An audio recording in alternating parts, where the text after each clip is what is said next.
Digital marketing, personal branding போன்ற பல துறை வல்லுநர்களின் மாஸ்டர் கிளாஸ் பாட்காஸ்ட்களை Magic 20 தமிழ் ஆப்பில் ஆடியோவாக கேளுங்கள். மேலும் பிசினஸ் குறித்த நூற்றுக்கணக்கான ஆங்கில புத்தகங்களின் சம்மரியை தமிழில் இலவசமாக கேட்க download Magic 20 Tamil app. SRW India வழங்கும் தொழில் முனைவோருக்கான நீர் சுத்திகரிப்பு மேலாண்மை மற்றும் மறுசுழற்சி தொடர்பான கண்காட்சி டிசம்பர் 20 முதல் 22 வரை.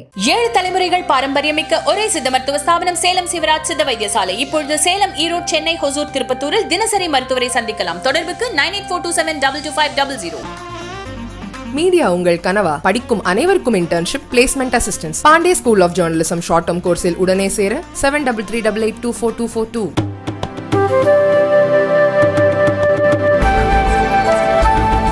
நேர்களே வணக்கம், இது சாணக்கியா. நான் உங்கள் அருண்.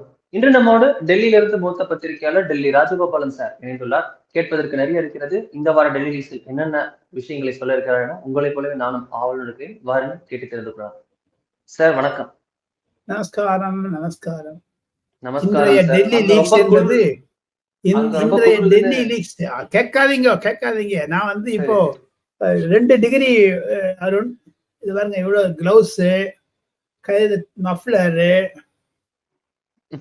இப்படி போட்டுன்னு உட்காண்டாதான் உங்களுக்கு புரியுது. இல்லைன்னா நான் உங்களுக்காக, நம்ம நேயர்களுக்காக நான் இந்த தொப்பியை அவுத்தேனே தவிர, இல்லை என்றால் 2 டிகிரி அரசியல் சூழ்நிலை வெப்பம் அதிகமாக இன்று டெல்லி லீக்ஸில் நாம் நூதன முறையை கையாள இருக்கிறோம், அருணும் நானும் சேர்ந்து கொண்டு.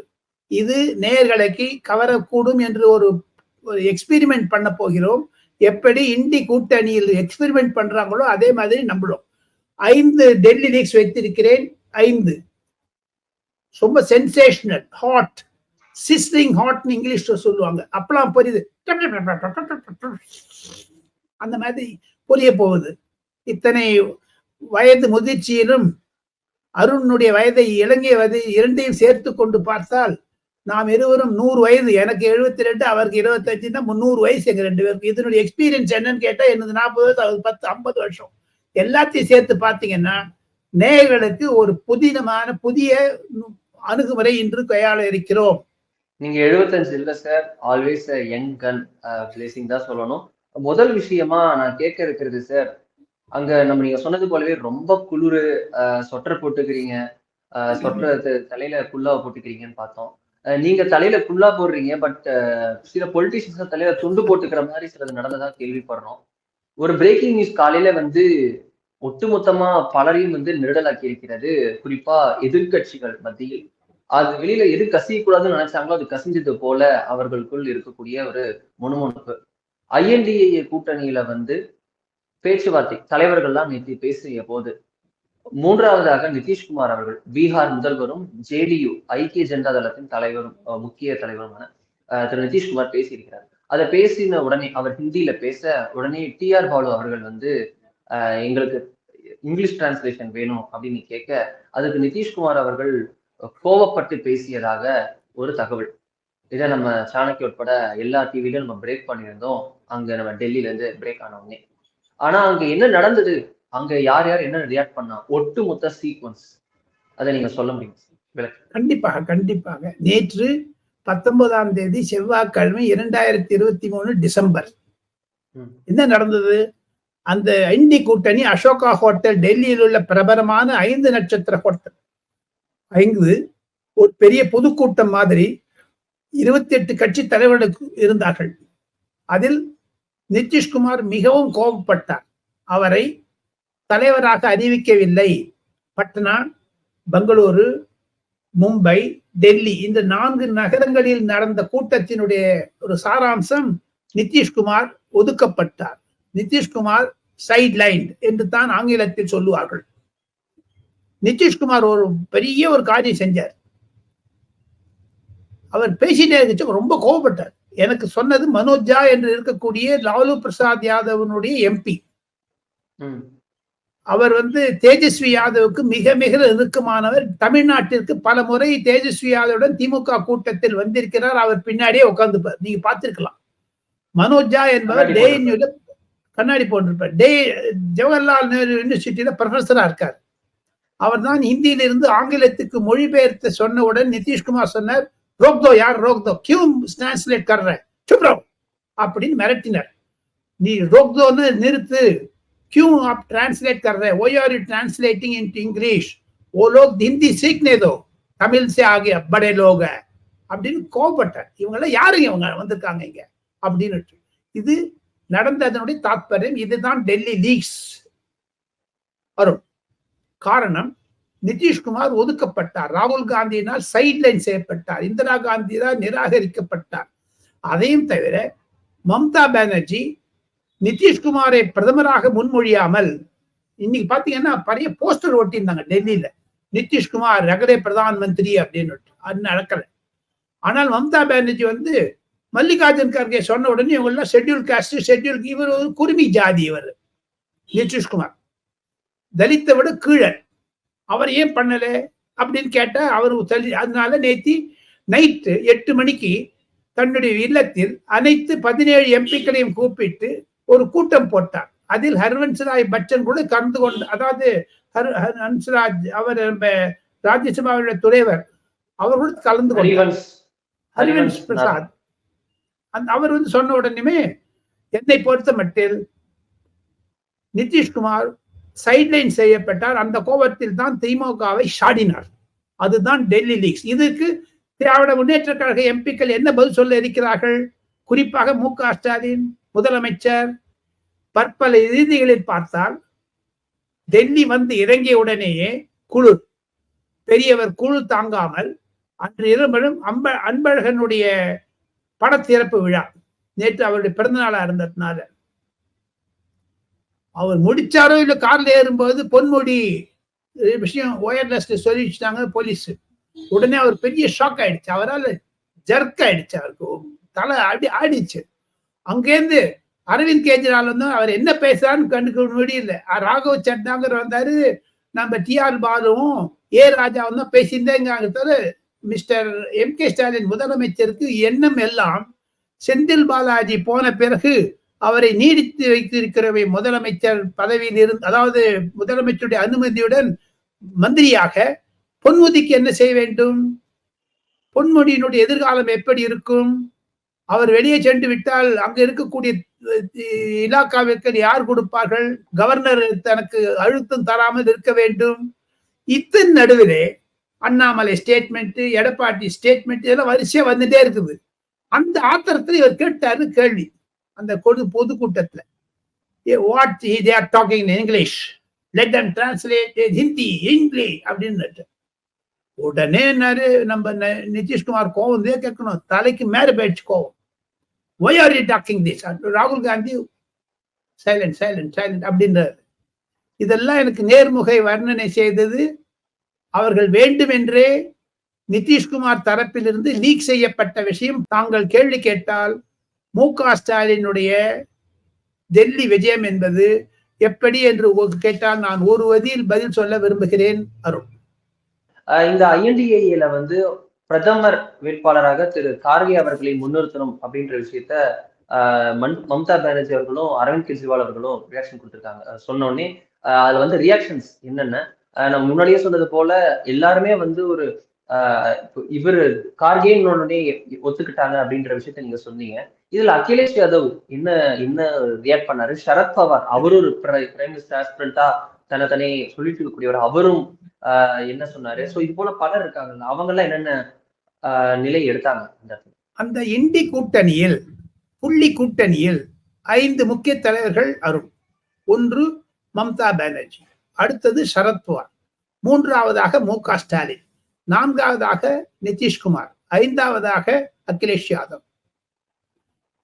மம்தா பானர்ஜி, லாலு பிரசாத் யாதவ் இருந்தார், அவர் ஒண்ணுமே பேசல. அவருக்கு உடல்நிலை சரியில்லாமல் அவர் என்ன மாதிரி தொப்பி போட்டுட்டு உட்காந்துட்டாரு. அவர் வயதானதுனால அவருக்கு day before yesterday he had some attack, அதனால வாய மூடி நின்றார். முதல்ல வரவாண்டான்னு நினைச்சாராம். டெல்லியில் தான் தங்கி இருக்கிறார் தன்னுடைய மகளுடைய வீட்டில். சோ ஒன்னே ஒண்ணு தெரிஞ்சுக்கணும் அருண், சரத்பவார் பேச்சு எழும்பவே இல்லை, அவரால் பேச முடியாத கஷ்டப்பட்டு இருந்தார். அவருக்கு மல்லிகார்ஜுன் கர்கேக்கும் இடையே 83, 82 வயது. இவ்வளவு குளிர் தாங்க முடியவில்லை. மல்லிகார்ஜுன் கர்கே காலை தலகாணி போட்டுக் கொண்டு இருந்தார்கள், அவ்வளவு குளிர். அது மேலதான் இவர் கால் வச்சிருந்தாரு. ஹாட் வாட்டர் பேக்னு தெரியும், உங்க பாத்திருக்கீங்களா நீங்க? ஒரு ஹாட் வாட்டரை போட்டுட்டு ஒரு ரப்பர் குழாயில போட்டுட்டு அதை இங்க வச்சுப்பாங்க. அப்பதான் அந்த குளிருக்கு அடக்கமா இருக்கும். இல்ல அப்படின்னா உங்களுக்கு உதறும். நானும் வைத்திருக்கிறேன். அதை வைத்து இருந்தார் சரத்பவார். அவ்வளவு கொடுமையான குளிர் நடுவே அவர் பேச மறுத்து விட்டார். ராகுல் காந்தி பெயரை முன்மொழியும் நினைத்தார்கள், நடக்கவில்லை. காரணம் 2019 ராகுல் காந்தியை முன்னிறுத்தினார் மு.க. ஸ்டாலின். இப்பொழுது அவரை ஒதுக்கி விட்டார்கள். அதையும் தவிர தெலுங்கானாவில் வெற்றி பெற்ற பிறகு காங்கிரஸ் தன்னுடைய பிக் பிரதர் ஆட்டிடியூட், பெரிய அண்ணா என்ற நிலைமை வந்து கூட கூடாது என்பதற்காக இந்த 5 மாநில கட்சிகளும் காங்கிரஸை இடுக்கி பிடித்தன, குரல் வடை பிடித்து விட்டது. அந்த தாக்கம் தான் மம்தா பானர்ஜிக்கு மேல் இந்த கோபம். கம்யூனிஸ்டுடன் நீங்க தோற்று வைத்திருக்கிறீர்களா இல்லையா என்று காங்கிரஸை கேள்வி கேட்டார். ராகுல் காந்தியும் சோனியா காந்தியும் பதில் சொல்லாமல் மல்லிகார்ஜுன் கர்கே சொல்ல விட்டார்கள். மல்லிகார்ஜுன் கர்கே சொன்னார், இன்னும் நாங்கள் முடிவு எடுக்கவில்லை, எடுத்து சொல்லுகிறோம். அது சீதாராம் யெச்சூரிக்கு மூக்கொடப்பு. சீதாராம் யெச்சூரி 5வது இடத்தில் இருந்தாரே தவிர மம்தா பானர்ஜிக்கும் சீதாராம் யெச்சூரிக்கும் பேச்சுவார்த்தை கிடையாது, நேர்முகமாக பார்க்கிறது கிடையாது. இது ஒரு நிலைமை இருக்க, அகிலேஷ் யாதவ் காங்கிரஸ் வட இந்தியாவில் மண்ணை கவ்வியது, தென்னிந்தியாவில் வந்து விட்டதனால் தாங்கள் எங்க மீது இருக்கக்கூடிய ஆத்திரத்தை, ஆதிக்கத்தை செலவிக்காதீர்கள். அதையும் தவிர சிற்குட் என்று சொன்னார். நீங்கள்லாம் துக்குடா பசங்க அப்படின்னு, தமிழ்ல சொல்ல போனா சுக்குடா பசங்க அப்படின்னு இவ்வளவு கேவலமா சொன்னார். அச்சடிக்க முடியாத அளவில், பேச முடியாத அளவில் தகாத வார்த்தைகளை பேசினார் அகிலேஷ் யாதவ். தன்னுடைய இளம் வயதில் he is much below than the age of Mr. ராகுல் காந்தி. ஆத்திரத்தை அடக்கிக் கொண்டிருந்தார். ஆக இந்த யாதவ் குடும்பத்திற்கும் நிதிஷ்குமார் போன்ற குருமி குடும்பத்திற்கும் இந்த ஜாதி வேறுபாடு இருந்ததனால் ஓபிசி ஓபிசி என்று ராகுல் காந்தி சொல்லுவது பிடிக்கவே இல்லை. இதன் நடுவே இவிஎம், ராம் மந்திர் போன்றவர்கள் தான் சர்ச்சை வந்தது. மு.க. ஸ்டாலினுக்கோ பிரதமருடைய இல்லத்தில் என்ன பேசுவது என்று அபிஷியல்ஸ் பிரீஃபிங்காக சீஃப் செக்ரட்டரியுடைய தலைமையில் வந்த ஒரு குழு ஆலோசனை என்ன சொன்னாலோ ஒரு நோட்ஸ் எடுத்துக்கிறதுல படிச்சுட்டு இருந்தார். மு.க. ஸ்டாலினுக்கு பிரதமர் மீது இருக்கக்கூடிய அந்த ஒரு கான்சென்ட்ரேஷன், அங்கிருந்து பணம் வரணும். 12,000 கோடி கேட்டிருக்காங்க. 12,000 கோடி குறைஞ்சது 3,000 கோடி கொடுக்க போகிறார்கள், கண்டிப்பாக கொடுப்பார்கள். நரேந்திர மோடியினுடைய தலைமையில் இருக்கக்கூடிய மத்திய அரசு பரிசீலனை செய்து கொண்டிருக்கிறது. காரணம் என்ன என்று கேட்டால், அதே சமயத்தில் சித்தாராமையா கர்நாடகா முதலமைச்சர் வந்து வளர்ச்சி நிதி கேட்டார் 20,000 கோடி. எங்க போவாங்க? நோட் அடிப்பாங்களா? நம்ம ஊர் ப. சிதம்பரம் பொருளாதார மேதையா இருந்தா நோட் அடிச்சுறாரு, டப்பு டப்பு டப்பு டப்பு நோட் அடிச்சுறாரு. இங்கெல்லாம் நரேந்திர மோடி கிட்ட நோட் டிமானிட்டைசேஷனால செய்வாரே தவிர நோட்டு அடிக்க மாட்டார். டிஜிட்டல் பேமெண்ட் சொல்லிட்டாரு. எங்க இந்த 6,000 ரூபாய் எங்க கவர்ல போட்டு கொடுக்குறாங்க? மு.க. ஸ்டாலினுடைய படத்தை போட்டு தமிழ் மக்களுக்கு டைரக்ட் பேங்க் டிரான்ஸ்பர் செய்ய முடியாதா? இதுதான் ஊழல். மாவட்ட செயலாளர்கள், மாநில செயலாளர் ஊழல் திமுகவில். சோ நம்ம come to the main point. India கூட்டணியில் இத்தனை பிரச்சனைகளுக்கிடவே மு.க. ஸ்டாலின் தன்னுடைய கவனத்தை செல்ல முடியாது இருந்தது. இந்தியில் பேசிக் கொண்டிருந்ததனால் நிருபர் கூட்டத்தில் கூட அவர் உட்காராமல் வெளிநடப்பு செய்தார். இது 3வது முறையாக செய்வது. மும்பை, மங்களூரு, பட்னா, டெல்லி, இது 4வது முறை. Why he is abstaining from report correspondence meeting, press meet? அதெல்லாம் கேள்விக்கு வேண்டாமா? சோ ஒட்டுமொத்தமாக பார்த்தால் இந்தி கூட்டணி என்பது உடைந்து விட்டது, மரணம் அடைந்து விட்டது, செத்து போச்சு. Simple language. ஓகே, நான் அடுத்த விஷயத்துக்கு போகணும்னு நினைக்கிறேன் சார். நீங்க சொன்னது போலவே முதல்வர் அவர்கள் வந்து பிரதமருடனான கூட்டத்திற்கு தயாராகி வந்ததால் INDA கூட்டணியிலேயே கூட அவர் வந்து அதை பற்றியே யோசித்ததாக சொன்னீங்க. முதல்வர் பிரதமர் இடையே நடந்த சந்திப்பு, அதில் என்ன பேசப்பட்டது? அதை பத்தி தான் முதல்வர் அவ்வளவு நேரம் யோசிச்சிருக்காரு அப்படின்னா என்ன நடந்தது? அவுட்கம் என்ன? அங்க பேசப்படுவது, டெல்லி சர்க்கிள்ஸ்ல பேசப்படுவது என்ன? நேற்று 19ஆம் தேதி டிசம்பர் மாதம் செவ்வாய்க்கிழமை நரேந்திர மோடிக்கு 24 அப்பாயின்மெண்ட் இருந்தது மொத்தம். மார்னிங் முதல்வர் அவர்களே 10:30க்கு தான் பார்த்தாரு, நைட்டு 10:30 பார்த்தார். அது கடைசி அப்பாயின்மெண்ட். அதுக்கப்புறம் பிரைம் மினிஸ்டர் வந்து மு.க. ஸ்டாலின் சென்ற பிறகு சில வீடியோக்களை பார்ப்பார், சில கட்டுரைகளை படிப்பார், சில பத்தி பேசுவார். ராத்திரி 1:30 மணிக்கு தான் நேற்று ராத்திரி தூங்கினார் என்று இன்று காலை எஸ்பிஜி மூலமாக நான் கேள்விப்பட்டேன். மு.க. ஸ்டாலின் நடந்த பேச்சு மிகவும் வெற்றிகரமாக இருந்தது. மு.க. ஸ்டாலினை அவர் கன்வின்ஸ் செய்தார், சமாதானப்படுத்தினார். இப்படி இருக்கக்கூடிய ஒரு பேரிடரின் நடுவே தங்களுடைய கவனம் டெல்லிக்கு வந்ததும் நன்றி என்று சொன்னதை தவிர, மறைமுகமாக நரேந்திர மோடி சொன்னது நான் கேள்விப்பட்டது என்ன என்று கேட்டால், பிரதமர் செயலகத்தினுடைய அதிகாரிகள் மூலமாக இதை தாங்கள் டெல்லியிலிருந்து ஒருங்கிணைத்ததனாலும் தாங்கள் சென்னையிலே இருந்திருந்தால் நன்றாக இருந்திருக்கும் என்ற கருத்தையும் தெரிவித்திருக்கிறார். டெல்லி வந்தது தவறு என்றை மறைமுகமாக குறிப்பிட்டிருக்கிறார். 12,000 கோடி ரெப்ரசன்டேஷன் ஒரு பேப்பர் கொடுத்தவுடன், அந்த பகிலை கோப்பை கொடுத்தவுடன் பிரதமர் நான் அதிகாரியுடன் பேசி நல்ல தீர்வு தருகிறேன். ஹெலிகாப்டர் கேட்டீர்கள் ராஜ்நாத் சிங்கிடம். 12 ஹெலிகாப்டர்கள் சென்னை கொச்சியிலிருந்து, விசாகப்பட்டினத்திலிருந்து, ஆந்திராலேருந்து வரணும். அதெல்லாம் இன்று காலை வந்து இருக்கும், நேற்று இரவே வந்து இருக்கும். இவங்கெல்லாம் கேட்கறதுக்கு முன்னாடி அவங்க பண்ணிட்டாங்க. காரணம், ஆளுநருடைய ரிப்போர்ட்டும் வந்து விட்டது. ஆளுநர் ராஜ்பவனில் நடந்த மீட்டிங்கினுடைய சாராம்சமும் பிரதமர் செயலகத்திற்கு வந்து விட்டதனால் அதையும் முதலமைச்சர் சொல்லுவதையும் இணைத்து பார்த்ததில் பிரதமர் கண்டிப்பாக தமிழகத்திற்கு அதிகமாக உதவி செய்கிறேன் என்ற வாக்குறுதியை தந்தார்.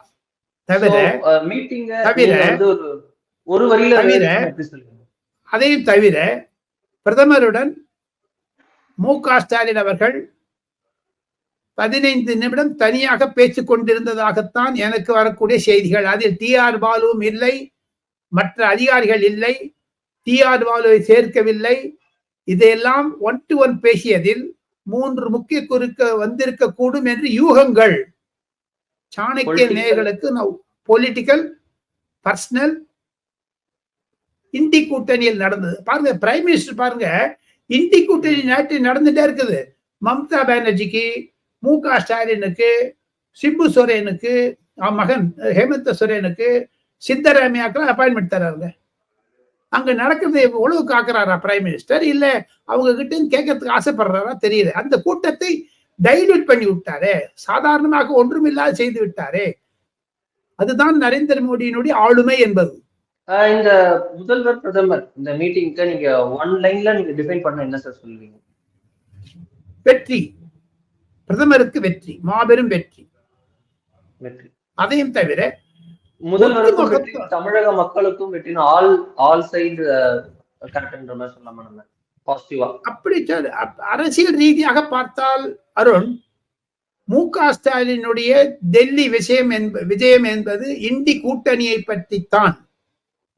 பிரதமருடையது அடிஷனலா பண்ணாரே தவிர நரேந்திர மோடியை ஒழிக்க வேண்டும் என்பதுதான் மு.க. ஸ்டாலின் மனதில் இருக்கக்கூடியது. ஒட்டுமொத்தமாக காட்டால் தாங்க என்ன கேட்டீங்க, என்ன மறந்து போயிட்டு நான் ஒன் லைன்ல சொன்னா முதல்வர் அவர்களுக்கும் வந்து இது அவரோட அப்ஜெக்டிவ் நிறைவேறியதா? முதலமைச்சருடைய டெல்லி விஜயம் என்பது இந்தி கூட்டணியை பொறுத்து பார்த்தால்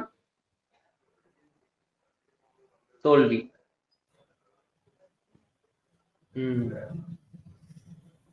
மாபெரும் தோல்வி. அதையும் தவிர வர்ணிக்க வேண்டும் என்றால், தாங்கள் கேள்வி கேட்டீர்களே ஆனால் நான் பதில் சொல்லுவேன். 10க்கு மார்க் எவ்வளவுன்னு கேட்டீங்கன்னா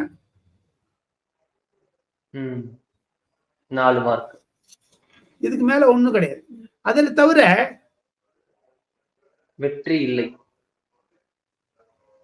நாம் ஏன் தோல்வி என்று சொல்ல வேண்டும்? வெற்றி இல்லை என்று சொல்லிவிட்டால் பிரதமர் அதை நல்லா எக்ஸ்பிளைன் பண்ணிவிட்டாரு. பிரதமர் வந்து எப்படி சொல்லணுமோ அப்படி சொல்லி விட்டாரு தவிர இந்தி கூட்டணியை பார்த்தால், ஏன்னா மு.க. ஸ்டாலினுடைய மன அழுத்தம் எங்க இருந்தது? இந்தி கூட்டணியின் மீது. இந்தி வந்தவுடன் நிதிஷ்குமார் மூக்கோட பார்த்த பிறகு அந்த இந்தி கூட்டணியினுடைய ஒரு சமாதான போக்கு என்பது இந்தி கூட்டணி மிஸ்டர் எம்.கே. ஸ்டாலினுக்கு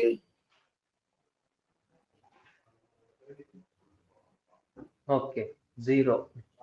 இந்த விஷயத்துல நம்ம அடுத்த அப்டேட்டா திமுக ஏதாவது ரியாக்ஷன்ஸ் கொடுக்கணும் எதிர்பார்க்கலாமா இந்த ஐஎன்டிஏ கூட்டணி கட்சிகள் மத்தியில? இந்த இந்த இதுக்கு கொடுக்க மாட்டாங்க. ஏன்னா 2019 ராகுல் காந்தியை முன்மொழிந்த மு.க. ஸ்டாலினுக்கு மாபெரும் 2023. ஆனாலும் 2024 யார் பிரதமராக வரக்கூடாது என்பதை திராவிட முன்னேற்ற கழகம் நினைப்படுத்தும் என்றெல்லாம் சொன்னாரே, அதற்கு மு.க. ஸ்டாலினுக்கு முகத்தில் ஒரு கரி பூசப்பட்டதாகத்தான் நினைக்கிறேன் 3 மாநில தேர்தல்களுடைய முடிவு. அதன் பிறகு இண்டி கூட்டணியில் நடந்த ஒரு கருத்து வேறுபாடுகள், தலைவர்களுடைய இருக்கக்கூடிய மோதல்கள், நிதிஷ்குமாருக்கும் மு.க. ஸ்டாலினுக்கும் சண்டை, லாலு பிரசாத் யாதவுக்கும் அகிலேஷ் யாதவிற்கும் ஒற்றுமையாக இருந்தாலும் சண்டை, மம்தா பானர்ஜிக்கும் ராகுல் காந்திக்கும் நேர்முக வர்ணனை இல்லாமல் இருந்தது, சீதாராம் யெச்சூரி கம்யூனிஸ்ட் கட்சி தலைவருக்கும் மம்தா பானர்ஜிக்கும் இடையே இருந்த ஒரு கெட்ட எண்ணம் மேற்கு வங்க அரசியலை பொறுத்த மட்டில். அதையும் தவிர கே.சி. வேணுகோபால் என்று சொல்லக்கூடிய காங்கிரஸ் பொதுச் செயலாளர் பின்னாரை விஜயனை ஒழித்து கட்ட வேண்டும் என்று சொன்னார். அந்த பின்னணியில் பார்த்தால் வயநாடில் எப்படி ராகுல் காந்தி ஜெயிப்பார்? ஆக இத்தனை முரண்பாடுகளுக்கிடையே இருக்கக்கூடிய கூட்டணியில் நாம் ஏன் கொண்டு தலையை வெடித்துக் கொண்டோம் என்ற எண்ணம் திமுகவிற்கு வந்து இருக்கும். திருமாவளவனும் வைகோவும் இண்டி கூட்டணிக்கு எதிராக நிருபர்களிடம் அனைத்து விஷயத்தையும் கொட்டிவிட்டார்கள். அதுவும் நிதிஷ்குமாருக்கு பிடிக்கவில்லை. ஒருவர் நிருபர் கூட்டத்தில் பேச வேண்டும் என்ற எண்ணம் இருந்த பொழுது வெளியே வந்தவுடன் அனைவரும் பேச ஆரம்பித்தது பிடிக்கவில்லை. நிதிஷ்குமார் நேற்று இரவு தன்னுடைய எம்பிக்களுடன் சகதமாக பேசிக்கொண்டு இந்தி கூட்டணியை விவரமாக விலாவாரியாக எதிர்த்திருக்கிறார். அதே மாதிரி தமிழக இல்லத்திற்கு வந்தவுடன் திமுக எம்பிக்களுடன் மு.க. ஸ்டாலின் பேசி, என்னங்க இப்படியே சண்டை போட்டுக்கிறாங்களே சார் அப்படின்னு பேசியிருக்காரு. ஒரு எம்பியினிடம் அதை தெரிவித்தார். இதுதாங்க டெல்லி லீக்ஸ். அருண், இன்ட்ரெஸ்டிங்கா இருக்கு. இதுல நம்ம அடுத்த ஒரு கட்டமான விஷயம் என்னன்னு பார்த்தோம் அப்படின்னா, டெல்லியில் தொடர்ந்து நடந்து வரக்கூடிய இந்த குளிர்கால கூட்டத்தொடர்ல எம்பிக்கள் சஸ்பெண்ட் ஆகியுள்ளது ஒரு படலமாக நடந்து இப்போ 140க்கும் மேற்பட்ட எம்பிக்கள் இரு அவைகளிலும் சஸ்பெண்ட் செய்யப்பட்டிருக்கிறார்கள் ஆஃப்டர் த பார்லிமெண்ட் இது பிரீச், செக்யூரிட்டி பிரீச்சுக்கு அப்புறம். இதுல வந்து நேற்று ஒரு பீக் அண்ட் எக்ஸ்ட்ரீம் பாயிண்ட்டுக்கு இந்த கான்ட்ரவர்சி போச்சு. பார்லிமெண்ட் வளாகத்துல வெளியில வந்து போராடிய எதிர்கட்சி எம்பிக்கள், ஐஎன்டிஏ பிளாக்கை சேர்ந்த எம்பிக்கள் போராடியவர்கள் வந்து என்ன பண்ணாங்க அப்படின்னா, குடியரசு துணைத் தலைவர் ராஜ்யசபாவோட சேர்மன் ஜெகதீப் தங்கர் அவர்களை போல அவரை கிண்டலடித்து அவரை போல ஒரு டிஎம்சி எம்பி நடித்து காமித்து அது சர்ச்சையானது. அதுல டிஎம்சி எம்பி மிமிக்ரி பண்ண திரு ராகுல் காந்தி அவர்கள் அதை ரசித்து வீடியோ போன் எடுத்தது போன்ற விஷயங்கள்லாம் இன்னும் வைரலாக நாடு தழுவிய வந்து பல கட்சிகளும் எதிர்ப்பு, பாஜக ரொம்ப இதோட டெம்ப் அப் பண்ணியிருக்காங்க இந்த ஆண்ட. ஸோ இந்த விஷயத்துல வந்து என்ன டெவலப்மெண்ட்ஸ் இருக்கு? வைஸ் பிரசிடென்ட் அவர்களுக்கு ஆதரவாக குடியரசுத் தலைவர் அவர்களும் பேசியிருக்கிறார், மத்திய அமைச்சர்கள் பலரும் பேசி வருகிறார்கள். What next? ஜாட் என்று சொல்லக்கூடிய ஒரு பெரும்பான்மையான மாநிலத்தில் உத்தரப்பிரதேசம், ஹரியானா, பீகார், ராஜஸ்தான் இந்த 4 மாநிலங்களிலும் இருக்கக்கூடிய அந்த ஜாதியை மீது காங்கிரசும் சரி கல்யாண் பானர்ஜியும் செய்து விட்டார்கள் என்ற ஒரு சதி திட்டத்தை கிழித்து காண்பித்து விட்டார் ஜெகதீப் தங்கர். அதையும் தவிர டெல்லி லீக்ஸ் மூலமாக நான் ஒரு சென்சேஷனல் செய்தியை சொல்ல இருக்கிறேன்.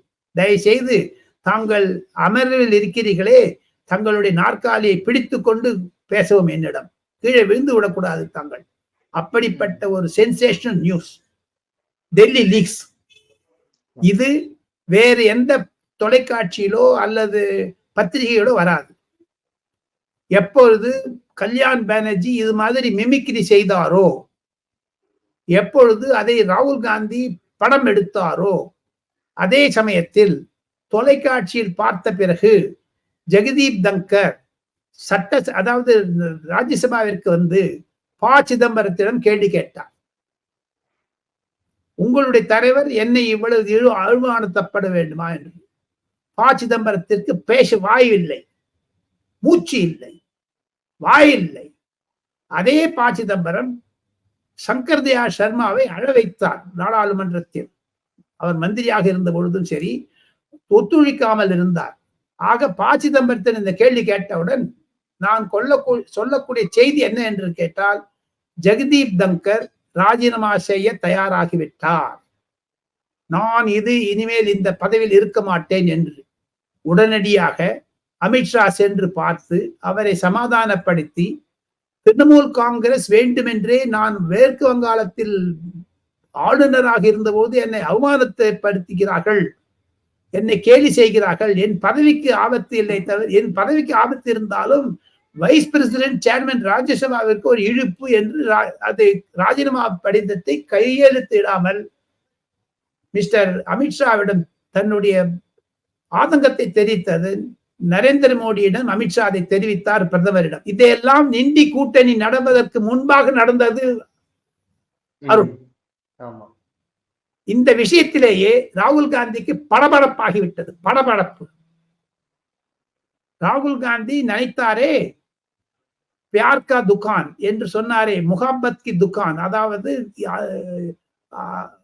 ஆசைக்கு கடை, ஆசை கடை, அன்பு கடை என்றெல்லாம் தமிழ் பேசலாம். நரேந்திர மோடியை கட்டி பிடித்துக் கொண்டாரே அனைவரும் எதிராக லோக்சபாவில், அதற்கு எதிர்மாறாக இந்த புகைப்படம் எடுத்தது ராகுல் காந்தி மீது இருக்கக்கூடிய ஒரு அவநம்பிக்கையும் துரோக செயலையும் பலர் கண்டித்தனர், இன்க்ளூடிங் எம்.கே. ஸ்டாலின். இந்த மாதிரி பண்ணிருக்கூடாதுன்னு சொல்றேன். ஏன்னா இது எங்க அதிமுக காரங்க நம்ம சட்டமன்றத்தை செஞ்சிருவாங்களே, immediately he translates into Tamil Nadu assembly Appavu style. அதனால ஜெகதீப் தங்கர் தன்னுடைய பதவியை ராஜினாமா செய்ய தயாராக இருந்தார். அதனால தான் இன்று காலை புதன்கிழமை 20ஆம் தேதி டிசம்பர் மாதம் 7 மணிக்கு நரேந்திர மோடி அவர்கள் ராக்ஸ் என்று சொல்லக்கூடிய தனிப்பட்ட ஒரு டெலிபோனில், இந்த மொபைல் போன் கிடையாது, president, vice president, prime minister, சில மினிஸ்டர்ஸுக்கெல்லாம் டெல்லியில ஒரு ராக்ஸ்னு ஒரு டெலிபோன் இருக்கு, RAX. அதை இன்டெலிஜென்ஸ் பியூரோ தான் ஆப்ரேட் பண்ணுவாங்க. 3 டிஜிட் 4 டிஜிட் தான் இருக்கும். அதுல நம்ம 981 அந்த மாதிரிலாம் இருக்காது. அதுல தொலைபேசி மூலம் பேசி ஆறுதல் தெரிவித்தார். உடனே ஜனாதிபதியும் குடியரசுத் தலைவரும் பேசினார். இதையெல்லாம் எதை காண்பிக்கிறது? ராகுல் காந்தி செய்த ஒரு அட்டூழியத்தை காண்பிக்கிறது. இதுதான் பின்னணி. அதையும் தவிர ஏன் 141 பேர் சஸ்பெண்ட் பண்ணாங்க? அவங்க எல்லாம் பே கார்டு எடுத்துன்னு வந்தாங்க, கருப்பு சட்டை அணிந்து கொண்டு வந்தார்கள், ஒழிக வாழ்க என்று. அந்த ஒரு எம்பிக்கள் சொல்லிக் கொடுத்ததைத்தான் நான் சாணக்கியனுடைய நேயர்களுக்கும் இப்படி எல்லாம் நான் பேச ஆரம்பித்தேன். நானும் ஒரு பிளேட் கார்டு காமிக்கிறேன் உங்களுக்கு. Inspired by this unwanted NDA, gathbandhan இல்ல, கமண்டியா உபயம் courtesy. சோ இதுதான் நடந்தது. அவர்கள் அட்டூழியம் செய்தார்கள், ஹூடியானிசம், மூர்மார்க்கெட்டா செஞ்சாங்க லோக்சபாவையும் ராஜ்யசபாவையும். என்ன ரங்கநாதன் தெரு நினைச்சாங்களா? கனிமொழி அவர்கள் 8 கோடி தமிழர்களுக்கு அநீதி. அது டி.ஆர். பாலு செய்த அநீதி, தொல்மா திருமாவளவன் செய்த தென்னார்காடு மாவட்ட ஊழியர்கள் இது தமிழர்களுக்கு செய்த அநீதி. எங்க இங்க கொடி பிடிக்கிறதுக்கு அனுப்பிச்சிருக்காங்க சார். தமிழ்நாட்டில் இருக்கக்கூடிய சீற்றத்தை பற்றி பேசாமல் இயற்கையினுடைய சீற்றத்தில் 5000 கோடி 12,000 கோடி என்று முதலமைச்சர் மு.க. ஸ்டாலின் ஏன் அவ்வளவு படையெடுக்க வேண்டும்? டெல்லியில் 39 எம்பிக்கள் என்ன செய்து கொண்டிருந்தார்கள்? தலையை தடவிந்தாங்களா? அவர்களுக்கெல்லாம் அந்த பொறுப்பு இல்லையா? எம்பிக்கள் என்றால் அவளுக்கு கேவலமாக, ஒரு அசிங்கமாக மூத்திரத்தை குடிப்பவர் என்று சொன்னாரே செந்தில்குமார், பசு மூத்திரத்தை, அவ்வளவு தாழ்த்தப்பட்ட ஒரு கருத்துக்களை எல்லாம் கொண்டு அச்சடிக்க முடியாத ஒரு கருத்துக்களை எல்லாம் எம்பி பேசினால் அவர்களை பதவி நீக்கம் செய்யாமல் என்ன செய்வார்கள் சபாநாயகர்? அவர்கள் எல்லாம் என்ன நினைச்சிட்டு இருக்காங்க இந்த எம்பிஸ் எல்லாம்? மூர் மார்க்கெட்டா? அது சென்னையினுடைய சென்ட்ரல் ஸ்டேஷன் பக்கத்தில் இருக்கிற மூர் மார்க்கெட்டாங்க பார்லிமெண்ட். சோம்நாத் சாட்டர்ஜி அவர்கள் சபாநாயகராக இருந்தபொழுது அவர் ஒரு அறிக்கை கொடுத்தார். அது டி.ஆர். பாலுக்கு தெரியும், ஆ. ராஜாவுக்கு தெரியும், பழனி மாணிக்கத்துக்கு தெரியும். தங்களுடைய இருக்கை எண் இருக்கும், ஒவ்வொரு இருக்கைக்கும் அந்த இருக்கையிலிருந்து தான் தாங்கள் பேச வேண்டும். அப்பொழுதுதான் அந்த மைக் ஆன் ஆகும். தாங்கள் ரமேஷுடைய இருக்கையிலிருந்து ராஜகோபாலன் பேசினால் அது செல்லுபடியாகாது.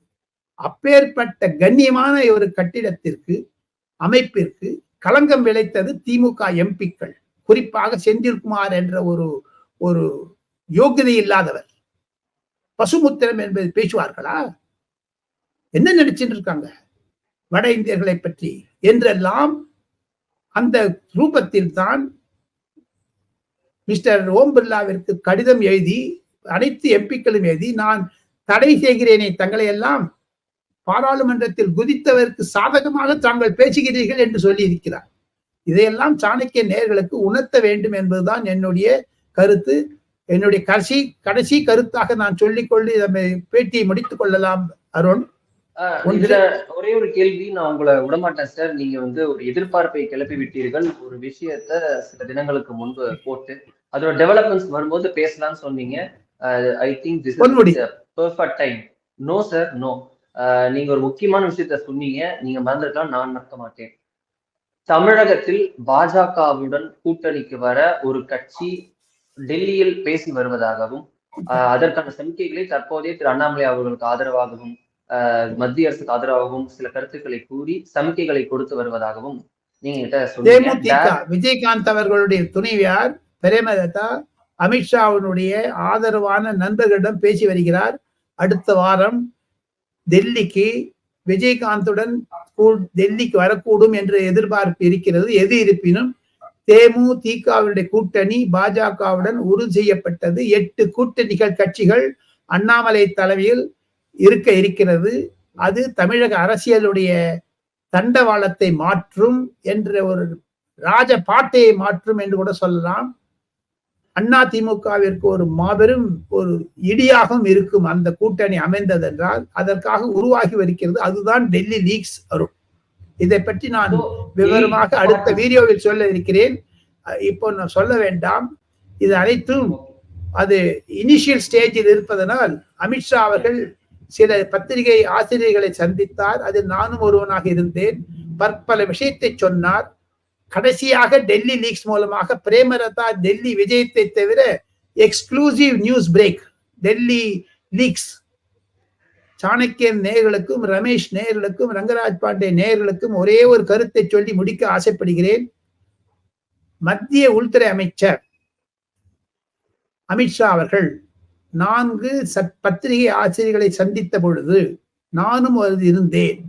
நான் கேட்டேன், திராவிட முன்னேற்ற கழகத்தின் மூலமாக டீலிமிட்டேஷன் செய்தால் தமிழகத்தினுடைய எம்பிக்கள் எண்ணிக்கை குறையும் என்று சொல்லுகிறார்களே, ஒரு ஆதங்கம் இருக்கிறதே.